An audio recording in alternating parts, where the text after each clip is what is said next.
Hello student, आज हम drawing की क्लास में बात करने वाले हैं कैंटिलीवर बीम के बारे में।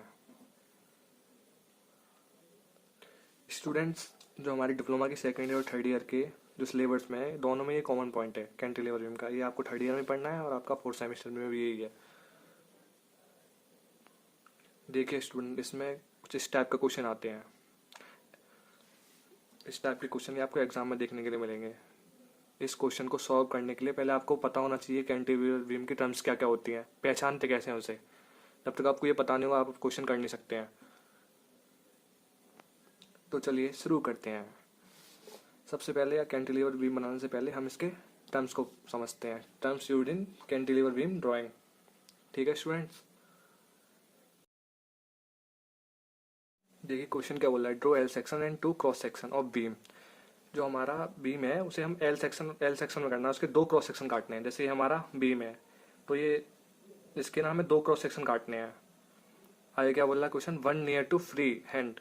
जो फ्री हैंड, जैसे ये हमारा जो बीम है, ये एक तरफ को फ्री हैंड है, एक तरफ इसमें सपोर्ट लगी हुई है, एक तरफ तो ये फ्री हैंड है, and other near to fix end पर गिवन डाटा। इस डाटा के हिसाब से हमें कैंटिलीवर बीम बनाना है। इसमें क्लियर स्पेन दे रखी है 3.2 मीटर। डेप्थ ऑफ बीम दे रखा है। और डेप्थ ऑफ बीम कौन सा होता है, जो डेप्थ ये जो बीम है यहाँ से यहाँ तक की जो होती है वो डेप्थ ऑफ बीम बोलते हैं उसे। ठीक है स्टूडेंट। और ब्रिथ ऑफ बीम, जो बीम की मोटाई है वो हमें दे रखी है कितनी, 300 mm। अब आगे बढ़ते हैं क्वेश्चन के हिसाब से। मेन स्टील 4 एनओएस दे रखी है। मतलब इसके अंदर जो हम मेन बार जो है इसकी जो मतलब सरिया डालेंगे वो 4 सरिया डालेंगे। ठीक है, यहाँ पे मेन बार, यहाँ पे ये वाली लाइन जो है मेन बार कहलाती है। 28 mm 5 2 एनओएस बार कटर्ड।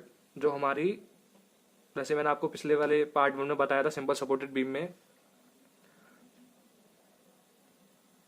कि बैंड बार कौन सी होते हैं, इसी तरीके से इसमें होते हैं। इसमें बोलते हैं हम बार कल्टेड एट 1.5 मीटर फ्रॉम सपोर्ट। जो हमारा सपोर्ट है उससे यहाँ से आई की तरफ कितना, 1.5 मीटर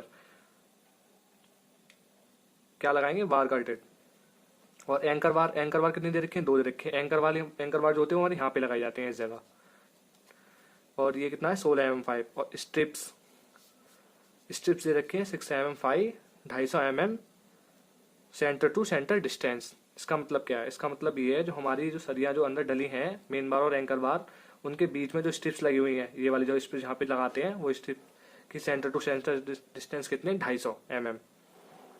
देखिए मैंने समझाने के लिए एक 3D डायग्राम बनाया है। आपको पेपर में 3D डायग्राम नहीं मिलेगा, आपको 2D डायग्राम बनाना है। मैंने 3D डायग्राम आपको समझाने के लिए बनाया है। आपको पेपर में बस इसका एक लॉन्गिट्यूडनल सेक्शन और 2 क्रॉस सेक्शन बनाने हैं। तो देखिए जरा समझते हैं। सबसे पहला टॉपिक है आपको रेनफोर्समेंट के बारे में बताया कि बीम में आपको कहाँ कहाँ सरिया प्रोवाइड करनी है। तो हमें क्या बोला गया है, मेन बार यानी मेन रेनफोर्समेंट के बारे में अगर हम बात की जाए तो देखिए हम जानते हैं कंक्रीट की कंप्रेसिव स्ट्रेंथ अधिक होती है, जबकि हमारी जो टेंसाइल स्ट्रेंथ होती है वो हमारी कम होती है। तो हम टेंसाइल स्ट्रेंथ जो कंक्रीट की कम है उसी को ज़्यादा बढ़ाने के लिए का प्रयोग करते हैं, मेन बार का प्रयोग करते हैं। ठीक है स्टूडेंट्स। तो हमारी मेन बार कहाँ डाली जाएगी, मेन बार हमारी डाली जाएगी टेंशन जोन में। और टेंशन जोन कहाँ पे होता है, तो देखिए जरा, हमें यानी इतना तो पता चल गया कि हमारी मेन बार कहाँ पे होगी, टेंशन जोन में।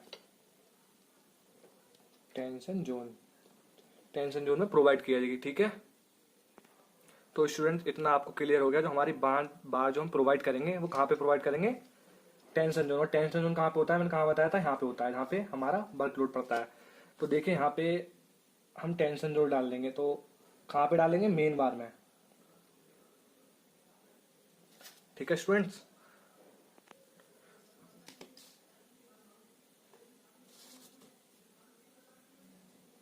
और हमारी एंकर बार कहाँ पे प्रोवाइड की जाती है, कंप्रेशन जोन में।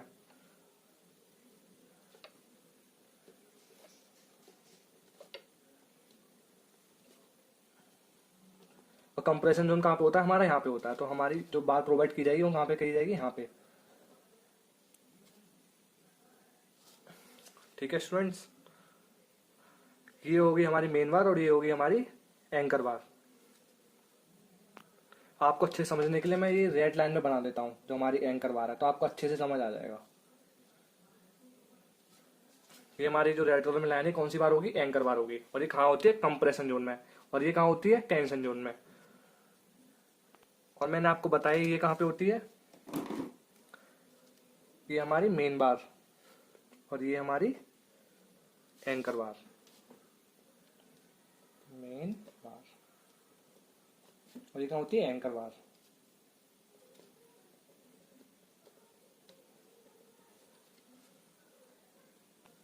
तो आगे देखिए, आगे क्या आता है, क्लियर स्पेन। तो देखिए दीवार हमारी ये है, यही तो हमारी दीवार है, जो हमारा बीम है जो दीवार में फंसा हुआ है। तो इस दीवार से जो यहाँ तक की जो दूरी होती है उसे हम क्या बोलते हैं, क्लियर स्पेन। तो हम यहाँ पे लिख देंगे, यहाँ से यहाँ तक की जो डिस्टेंस होती है वो हमारी क्या कहलाती है, क्लियर स्पेन, क्लियर स्पेन।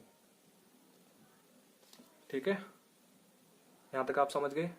इसके बाद देखिए आगे, अब आता है देखिए आगे क्या है, फ्री हैंड। ऐसा हैंड जिस पर कोई सपोर्ट नहीं होता उसे हम क्या बोलते हैं, फ्री हैंड बोलते हैं। तो हमारा फ्री हैंड कौन सा होगा, यही होगा, क्योंकि यहाँ पे कोई भी सपोर्ट नहीं है बीम के लिए। जैसे यहाँ पे सपोर्ट दे रखा है, दीवार पे सपोर्ट में है, और यहाँ पे फ्री हैंड है, तो इसे हम क्या बोलेंगे, यहाँ पे फ्री।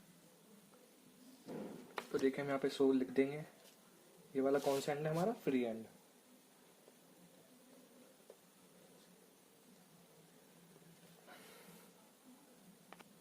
देखिए स्टूडेंट, जो हमारी फ्री हैंड होती है इसमें हम दो चीज देखते हैं, एक तो गहराई और चौड़ाई। तो आप ये बोल सकते हैं जो फ्री हैंड है इसमें एक तो ब्रेथ ऑफ बीम और डेप्थ ऑफ बीम। ठीक है स्टूडेंट्स, इसे हम बोलते हैं डी, और यहां से यहां तक के इसे बोलते हैं बी। ठीक है, गहराई और चौड़ाई।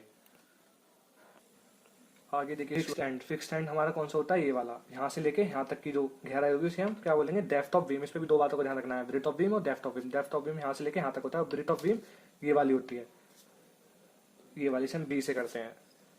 हमारी जो ब्रेथ ऑफ बीम है वो हमारी सेम रहेगी फिक्स्ड हैंड पे भी और फ्री हैंड पे भी, इस बात का आप ध्यान रखना।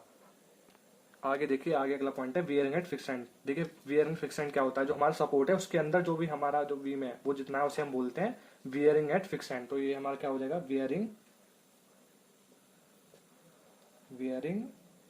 Eight fixed hand.